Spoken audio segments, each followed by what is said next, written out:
मागची 20 वर्ष वर्सेस येणारी 10 वर्ष लक्षात घ्या। मागच्या 20 वर्षाचा इतिहास बघितला आणि येणाऱ्या 10 वर्षाचं एक आर्थिक गणित बघितलं, भविष्य बघितलं, तर दोन वेगवेगळे आणि विचित्र पैलू आहेत। हे तुम्हाला समजलंय का? आजच्या चॅप्टरमध्ये आपण बघणार आहोत डिग्री की कौशल्य पुढच्या 10 वर्षात जास्त किंमत कशाची असेल। ऑब्वियसली तुम्हाला सुद्धा माहित आहे कौशल्य आणि क्षमतेचे असतील, परंतु कशा पद्धतीने असतील, कशी असतील, आणि हे जे आपल्याला पलायन करायचं आहे, पलायन म्हणजे पळून जायचं नाही, आपल्याला जे एका जनरेशनमधून दुसऱ्या जनरेशनमध्ये एंट्री करायची आहे।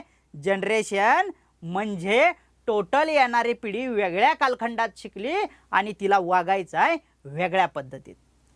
समजतंय का? एक गोष्ट तुम्ही जाणून घ्या की येणारी क्रांती एआयची क्रांती आणि ही विचित्र क्रांती, या सगळ्या गोष्टीसाठी तुम्ही तयार आहात का? आणि तुमची मुलं तयार आहात का? तुम्ही सुद्धा तयार राहिलं पाहिजे, कारण मुलांबरोबर तुम्हाला सुद्धा बदलणं तितकंच गरजेचं आहे। आपण प्रत्येक व्हिडिओमध्ये सांगतो की जनजी संपत आलाय, अल्फा आलाय। अल्फा बीटा, अहो अल्फा बीटा आणि गामाचा जन्म सुद्धा होईल थोड्या दिवसात। आता अल्फा बीटाचा तर सध्याचा काळच आहे। अल्फा आता येणार आहे हळूहळू ट्रेंडमध्ये। अल्फा ज्या वेळेस वर्किंग प्रोफाईलवर येईल त्यावेळेचा काळ विचित्र असेल।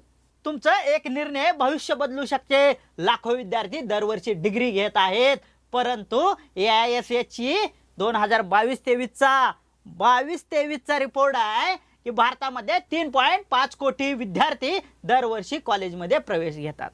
बघा, प्रत्येक वर्षीची ही परिस्थिती आहे आणि पण पदव्यांपैकी 50% पेक्षा जास्त विद्यार्थ्यांना योग्य नोकरीही मिळत नाही। 50% काय, 2025-26 मध्ये हे 70% पेक्षा जास्त मोठा आकडा झालाय। कारण तुम्ही रोज न्यूज बघताय, रोज सगळ्या गोष्टी अपडेट आहेत तुमच्यासाठी।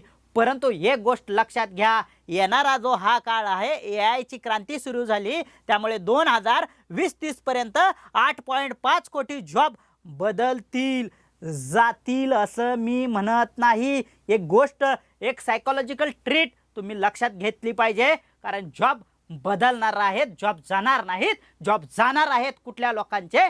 ज्या लोकांना बदलायचं नाही, ज्या लोकांना काही नवीन शिकायचं नाही, नवीन काही स्वतःमध्ये बदल करायचे नाहीत। खरंच येणारा 10 वर्षाचा काळ एकदम प्रचंड आणि विचित्र बदललेला असेल, ही गोष्ट तुम्हाला मान्य करावी लागेल। कंपनी आता डिग्रीपेक्षा कौशल्याला जास्त महत्त्व द्यायला लागल्यात आणि हेच कौशल्य आपल्याकडे नाही, कारण आपल्याला फक्त सिलेबस शिकवला। प्रत्येक ठिकाणी मी एकच गोष्ट का सांगतोय, कारण कौशल्य तेव्हा येईल तुम्हाला आचरण करून अभ्यास करायची सवय लागेल। ज्या ठिकाणी नालंदा विश्वविद्यालयासारखी एज्युकेशन सिस्टम होती आपल्या या भारत देशामध्ये, ती मोडून काढली आणि फक्त परीक्षापुरती एज्युकेशन सिस्टम अंमलात आणली। ती काही थोड्या दिवस चालली, परंतु इथून पुढे कौशल्य पाहिजे असेल तर त्या गोष्टीतलं संपूर्ण ज्ञान तुम्हाला माहीत असणं गरजेचं आहे। जर तुम्हाला त्या गोष्टीतलं ज्ञान संपूर्ण माहीत नसेल तर तुमचं सगळ्यात अवघड होणार आहे, कारण एक्झाम देऊन तुम्ही कुठला प्रोटोटाइप बनवूच शकत नाही। त्यासाठी तुम्हाला त्याच्यातील बारकावे शिकावे लागतील आणि ते बारकावे फक्त परीक्षेसाठी अभ्यास करणाऱ्या मुलांमध्ये कधीही येणार नाहीत। कितीही एक्झाम द्या आणि काही करा, 95, 99, 101% मार्क सुद्धा पाडण्याची ज्यांची कॅपॅसिटी आहे त्यांना तुम्ही लाईव्ह प्लॅटफॉर्मवर नेऊन बोलायला उभा करा किंवा एखादं प्रोटोटाइप द्या, ते त्यांना येणार नाही। ही गोष्ट लक्षात ठेवा। बघा, फक्त पाठांतरावर भर आहे, प्रॅक्टिकल कौशल्याचा अभाव आहे, जुनी अभ्यासक्रम पद्धती आहे आणि उद्योग जगताच्या गरजांची विसंगती आहे। त्यांच्याशी कुठेही त्यांचा मॅच होय नाही, सगळीकडे मिसमॅच होतंय। इंटर्नशिप आणि अनुभवाची 100% कमतरता आहे, कारण सगळ्यांना फक्त आणि फक्त मार्क पाडायचे आहेत। हो मित्रांनो, मार्क पाडणं इथंच सगळी गोष्ट आहे, कारण मार्क सिस्टम आणली, फिल्ट्रेशन आणलं आणि अल्ट्रा फिल्ट्रेशन आणलं। ज्यावेळेस तुम्हाला मेरिट लिस्ट आणली त्यावेळेस तुम्हाला अल्ट्रा फिल्ट्रेशन आणलं आणि हे अल्ट्रा फिल्ट्रेशन विचित्र आहे, कारण हे अल्ट्रा फिल्ट्रेशन लक्षात घ्या, ही लोक कमी करायची आहेत। एक्झाम सिस्टम का आणली?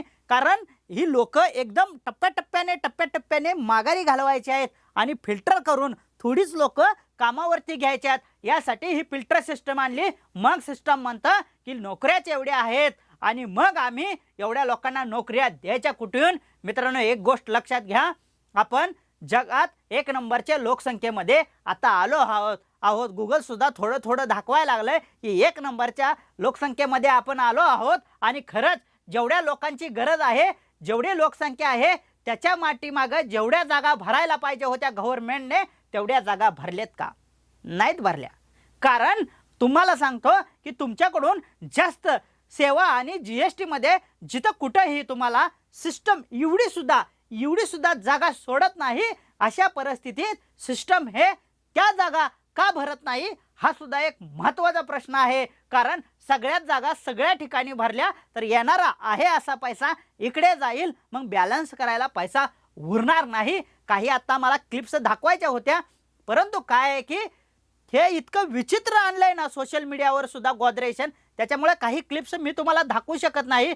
खरंच तुम्हाला काही युनिक शिकायचं असेल आणि तुम्हाला खरंच काही करून दाखवायचं असेल तर आजच्या या जमान्यात तुम्हाला फक्त परीक्षा देऊन आणि फक्त तुम्हाला हे सिस्टम चालू आहे याच्यानुसार जर तुम्ही गेला तर तुम्ही या रोडने जाचाल, डिग्री घ्याचाल आणि उद्ध्वस्त होचाल. खरंच तुम्हाला काही शिकायचं असेल तर तुम्ही प्रोटोटाईप आणि आता तुम्ही शाळेत जाताय, जसं पहिलं कोचिंग होतं तसंच तुम्हाला फक्त शाळा ही नावापुरती शिकावी लागेल आणि सगळं शिक्षण तुम्हाला जे या सिस्टमसाठी लागणार आहे ते बाहेरनं घेण्याची वेळ येणार नाही आहे. वेळ आले पण शिकवणारं कोण नाही आहे, वेळ आले पण तुमच्या लक्षात येईना तुम्हाला सांगणारं कोण नाही आहे आणि तुमच्यावर लक्ष ठेवणारं कोण नाही आहे आणि तुम्हाला तशा प्रकारचं ज्ञान देणारं उपलब्धच कोण नाही. कारण ज्याला ज्ञान द्यायचं आहे तो इकडे पैसे कमवण्यात व्यस्त आहे आणि तुम्हाला ज्ञान घ्यायचं आहे, परंतु तुम्हाला असं वाटतंय की आम्हाला मेरिटमध्ये बसलो म्हणजे सर्व काही झालं. मित्रा, मेरिटमध्ये सध्या बसून फायदा नाही. मेरिटमध्ये जर तू फक्त बसला तर तुझी अवस्था ज्यावेळेस ऑन फील्ड जाशील तेवढी इतकी विचित्र होईल की सगळा वेळ तुला नोकरी करता करता इतर गोष्टी शिकण्यात सुद्धा जाईल आणि तुला वाटेल की यार मला एवढं मोठं पॅकेज आहे, मला महिन्याला एवढा मोठा पगार आहे, परंतु माझ्याकडे वेळ शिल्लक नाही. जर तुझी परिस्थिती उद्या होऊ नये असं जर तुला वाटत असेल तर तू नेमका कशासाठी काय शिकतोय हे गोष्ट जरा डोक्यामध्ये घे.